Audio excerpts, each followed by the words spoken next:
Tras la llamada Revolución Libertadora, muchas de las conquistas sociales del gobierno peronista fueron olvidadas y muchas sencillamente ocultadas, tergiversadas y derogadas.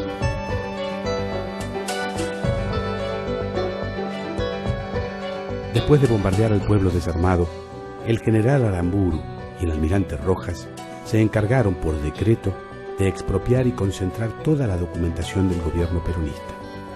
Libros, folletos, discursos o decretos que mencionaran la maldita palabra Perón fueron ocultados y secuestrados, así como lo hicieron con el cadáver de Evita durante 16 años.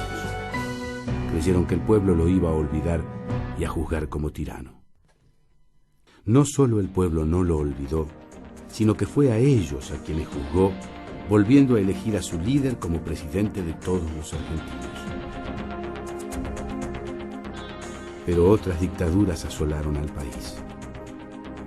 Tuvieron que pasar 60 años para que se votara una ley que reconociera otra verdad histórica.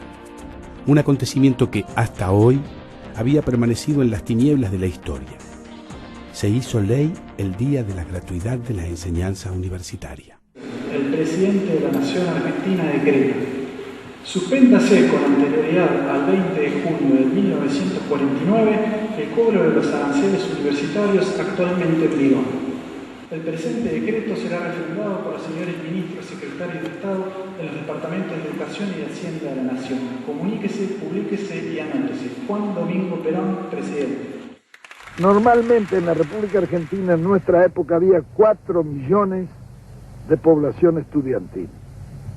De esos 4 millones, solamente 300.000 hacían los estudios secundarios.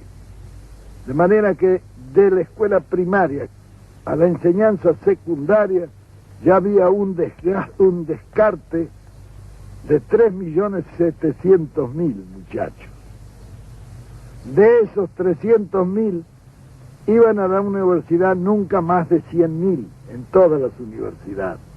De manera que ya en esa etapa había otro descarte de 200.000. ¿Qué pasaba con estos 3 millones largos que al terminar la escuela primaria no podían ir al secundario porque no tenían medios, porque como la enseñanza era cara, ninguno de ellos podía seguir los estudios superiores?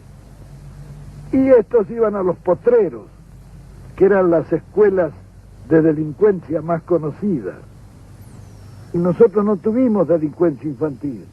¿Por qué? Porque en Buenos Aires más de 50.000 muchachos tenían sus clubes. Esos clubes los hacía el Estado y se lo entregaba a los vecinos que lo administraban y lo llevaban adelante. Por otra parte, las escuelas profesionales, donde el chico iba, recibía un salario y a la vez estudiaba. Después de recibirse de operario, iban a la fábrica, estaban 3 años.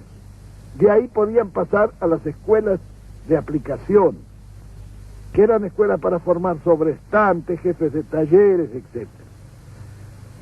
Después de estar allí, iban nuevamente a la industria, y estaban 2 o 3 años, y entonces tenían derecho a ingresar a la universidad obrera, de donde salían ingenieros de fábrica en cada una de las grandes especialidades de la industria.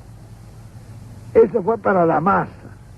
Es decir, en esto se contempló un panorama de conjunto y se hizo la conquista más grande, fue que allí la universidad se llenó de hijos de obreros, donde antes estaba solamente admitido el oligarca, porque la forma de llevar al oligarca es poner altos aranceles, entonces solamente puede ir el que lo paga. Nosotros suprimimos todos los aranceles. Para la universidad no había ni derechos de exámenes ni nada, era gratis, totalmente gratis, el Estado pagaba eso. De manera que tanto el pobre como el rico podía ir. Era un crimen que estuviéramos seleccionando materia gris en círculos de 100.000 personas cuando lo podíamos seleccionar en 4 millones, que hubieran salido más abundantes. Ese cambio se produjo un 22 de noviembre de 1949, fecha en que Juan Domingo Perón suprimió todos los aranceles universitarios y permitió que todo el pueblo pudiera acceder a la educación superior. Pese a los muchos e importantes cambios que produjo la reforma de 1918, no hay en el cuerpo de la misma mención alguna a la gratuidad universitaria. ¿Será por una confusión histórica que muchos están convencidos de que la gratuidad universitaria había comenzado con la Reforma? El 22 de noviembre de 2009 se conmemoró en la Honorable Cámara de Diputados el 60 aniversario de la gratuidad universitaria.